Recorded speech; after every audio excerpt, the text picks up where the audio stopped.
Well, I want to take a moment here this morning and read to you an article that comes from an Atlanta news station. And just so you're prepared, this article is a difficult one to read. It's a difficult one to hear. It's going to probably make you a little uncomfortable, but there is a reason for your discomfort. So just kind of stay with me here as we do this. The article reads, a 22-month-old child has died after being left in a hot car for more than 8 hours. According to Cobb County Police, the father of the toddler was supposed to drop the baby off at daycare, but forgot. The father then drove to work at 9 a.m. on Wednesday and left the baby in the car. It wasn't until the man left for work and started driving home that he looked into the back seat and saw the child still strapped in the car seat and unresponsive. It's tough. I'm not sure how someone could forget that they have a child in the back seat, Dale Hamilton said. Hamilton said that he was at the Acres Mill Square shopping center getting lunch when he saw the man drive into the parking lot, stop his car, straddling 2 lanes of traffic, jump out and begin CPR on the baby. He hopped out of his car. I didn't know what he was doing at the time, but he eventually pulled the child out of the car seat. I guess he was trying to unrestrain him. He pulled him out of the car seat and laid him on the ground and was trying to resuscitate him.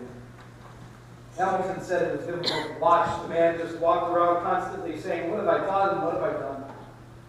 Some good Samaritans tried to resuscitate the child, but it was too late. Investigators took the father in for questioning at the Cobb County Police Department. Police said the man had to be restrained at the scene because he was so distraught over what had happened to his son.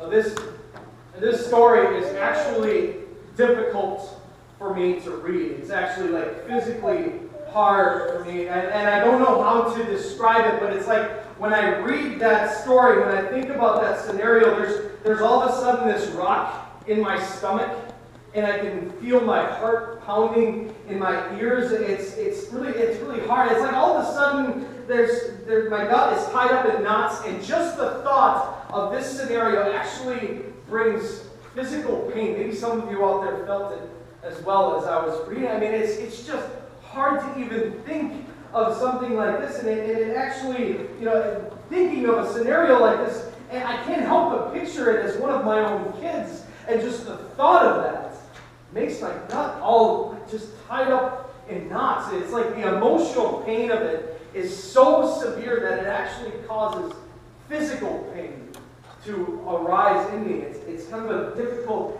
thing to even describe other than just like feel like you got punched in the gut when you think about something like this. And I don't know, I'm sure some of you out there, you've kind of had that same kind of feeling before, or maybe me just reading this story kind of gave you that feeling. It's not really a nice feeling. It's not an enjoyable thing to experience that kind of emotional pain that translates into physical pain. And my wife Josie, just the other day, she was reading me a story that was kind of similar to this. She got about halfway through. I had to ask her to stop.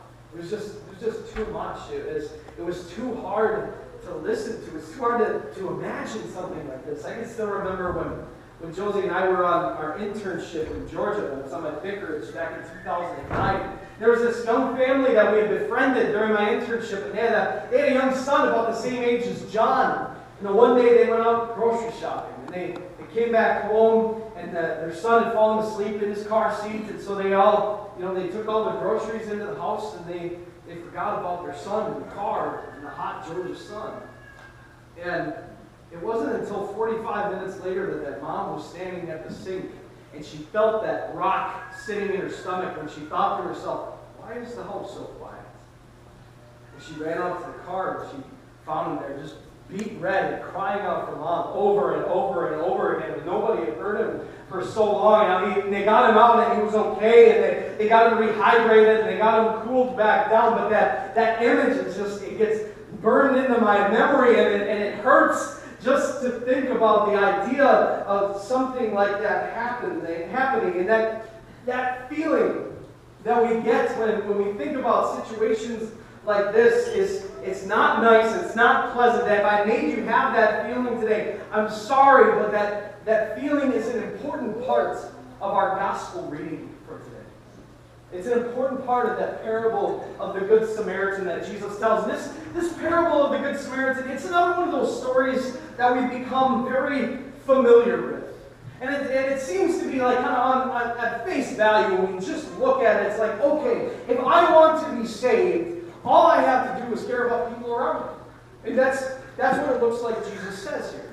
And Jesus even gives us an example of exactly what that looks like. And so we look at that example and we say, hey, that doesn't sound all that hard to do. I mean, I think that I can do it. Just care for people when they're in bad situations, when they're in trouble. Then I can do that, and so I can be saved. But this is one of those stories where a lot of the details tend to get lost in translation. Like Jesus, when he's talking about things, the people who are sitting around him that day, they understood a lot of the things that he was saying that we just kind of glaze over, and we don't really pick up on because we're not living in this time or in this community. A man traveled down the road from Jerusalem to Jericho. And we have no context for what that is, but in reality, this road is a dark and dangerous road. This road is surrounded by cliffs on either side with caves and cracks in the rock all over the place that robbers would hide. Walking down this road by yourself is like walking the streets of Chicago at night alone, right? It's not a good idea, and if you do that, you're kind of asking for trouble. So trouble comes. These robbers show up and they beat this guy up and they strip him naked and take everything from him and they leave him in a ditch, gasping for breath and bleeding. Then a priest walks by. A priest. A guy who literally gets paid to care for people. A guy who actually, his bread and butter comes from the fact that he represents God himself to the people in this world. That he is paid to represent God's love and God's grace and God's goodness to people. And he just walks by. Why? I have no idea. And maybe he looked at him and he thought that he was already dead, and priests, they can't touch dead bodies or they would be made unclean, and so maybe he figured if I touch him, I'm going to be unclean, and then I can't do my duties as priest for a while until I get clean again, so he just passes by. Whatever the reason is, he just passes by. Next comes a Levite. A Levite, a guy who actually works in the temple. He doesn't represent God in the same way that a priest does. He doesn't do the exact same things that a priest does. This guy actually makes his money by caring for the poor, caring for the sick, caring for the lame. He makes his money by caring for people, just like this guy laying in the ditch. That's his job. He knows how to tend this guy's wounds. He knows how to take care of him because he spends every day doing this stuff. He walks by. Why? I don't know. Maybe he was in a hurry. He had somewhere that he had to be. Maybe he actually walked by and he thought to himself, man, this guy is walking this road alone. He probably deserves what he got. Maybe he's a bad guy. Maybe I shouldn't go over there. Maybe the robbers are still hanging around and he just kind of didn't want to get tangled up in all this. But for whatever reason, he walks by. And then here comes this Samaritan. The sworn enemy of the Jews walks down the road, right? The kind of guy who, if the situation was reversed and it was like a Samaritan in a ditch and a Jew walking by, the Jew might just smile at this situation and think to himself, well, good, the world is just this much closer to being one less Samaritan in it. That's how much hostility existed between the Jews and the Samaritans. And did you notice what this Samaritan did? It says he took pity on him. And this is one of those times where, well, you know how sometimes words don't translate all that well? Like, for those of you in here who are Finnish, you guys have this word that describes your grit, your toughness, your determination, your whatever it is that it is about the Finnish people. What's that word? Sisu. Yeah, that's right.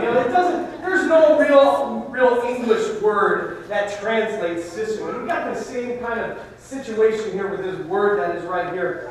This translation says he took pity on him. Another translation says he had compassion. But the word here it's a Greek word. It's Splongidzomai.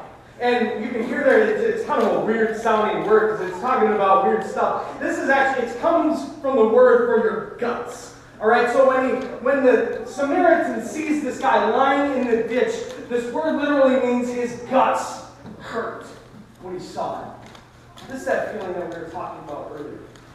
This Samaritan walked by, he sees this guy in the ditch bleeding and gasping for breath, and he felt like he had a rock in his stomach, and somebody had just punched him. When he saw him sitting in the ditch, his emotional pain from this situation actually translated into physical pain, and he felt sick. And that pain, that sickness, that feeling getting punched in the gut, it made him want to do something. And so he walked over to him and he picked him up. And he started to bind up his wounds and to clean his wounds. He actually took some of the oil that he had for making his own dinner later on, and he used it to help this man. He took some of his own wine that he was saving for the end of his long journey. This is a 30-mile trip between Jerusalem and Jericho on foot. He's going to be thirsty by the end. He took some of his own wine and treated his wounds. And then he takes him and he picks him up and he sets him on his own donkey. He actually places him on the one thing that was helping him to keep from falling into the same thing that happened to this guy, because the donkey was what helped him make good speed. It was the thing that kept him out of the hands of robbers as well. But he takes the man and he puts him on the donkey. And then he walks alongside and takes care of him. And then when he gets to where he's going, he goes into an inn and he continues to take care of him. And then the next day when he has to leave, he actually puts up a sizable amount of money to take care of this man and says, if you incur any more expense, I will pay for that as well. Are you beginning to see that there's more to this story than just being nice to people? Are you beginning to see that there is more to loving your neighbor than just kind of wanting good things or caring for them when they're down and out? Like, there is a lot more that Jesus is talking about than just kind of being nice to people. I'll be honest, I can do good stuff for people. I enjoy helping people. And I like serving people and doing whatever I can to help them. In fact, I will even feel physical pain when people go through something that I think is so undeserved. But when someone gets something that I think they probably have coming to them, my heart's not really going to break for that situation. And when I read about this situation, like at the beginning of the sermon with this little toddler, I get this, that rock in my stomach, that punch to the gut, and I really feel it. But when there's some drug dealer who burns his house down because he's cooking meth, I don't even complain. How about you? I don't really think I'm alone in this. When it comes to those kinds of situations, like when it's a father losing his innocent child, our gut is tied up in knots. But when it's a half-dead ISIS terrorist laying there in the ditch, when it's a half-dead gang member who's still got the gun in his hand, or when it's a half-dead drug dealer, our compassion, our Splongidzomai, as we say, it is nowhere to be found. We don't have it in that situation. Because we've already judged what's going on. And so the reality is, when we look at a situation like this, now all of a sudden we begin to understand, if this kind of love and care for anyone, regardless of the situation, if this kind of love and care is what's required for us to be saved, then I guess no one's saved. Because I don't do this. How about you? Not for everyone, not in every situation. If this is what's required for me to be saved, if this is what is required for us to inherit eternal life, then you know what, brothers and sisters in Christ? No one inherits eternal life. To be honest with you, that's kind of the point. Because what Jesus is saying here, these things are not instructions on how to be saved. This is actually the story of how we were saved. This is the story of a God who created a perfect world, who crafted this world that was supposed to be the most perfect place that we could ever imagine. And then with his own two hands, he formed out of the dust mankind and breathed into them his own life. And he loved them. I mean, they were his children. They were everything to him. And the day that they rejected him, his heart broke. The day that they decided that they wanted nothing more to do with God, God could hardly even handle the pain anymore. And then he watched them as they broke every single law that he had given them out of love. Laws that he had given to help protect their lives. He watched as they broke every single one of them, and as they breathed their last, he felt like he took a punch to the gut. And his stomach was tied in knots as he watched every one of them die. And that pain, that Splongidzomai that God felt, it was so much that he could not stand there and watch it anymore. And so he himself came to save us. He himself came to us and he healed us. He himself came and he bound up our wounds. He's the one who fixed our problems. He looked at us and he saw that the blood had completely gone out of us. We had no life left in us, so he poured out his blood because he still had some life left in his veins. He cared for us. And he carried us into his kingdom. And he promised us that the day will come that this kind of thing will never happen again. But brothers and sisters in Christ, that's love. I mean, even though we were enemies of God, even though we cared nothing for what he said, he showed us this kind of love. This is what your God has done for you. And the reality is that is the reason that we can now say, go and do likewise. When you find your neighbor, when you see your neighbor and he's dying, when you see your neighbor and he has no salvation, when you see your neighbor and he's dying from some kind of physical ailment, don't pass by. Because you yourself were once in his shoes. And you can see here what love has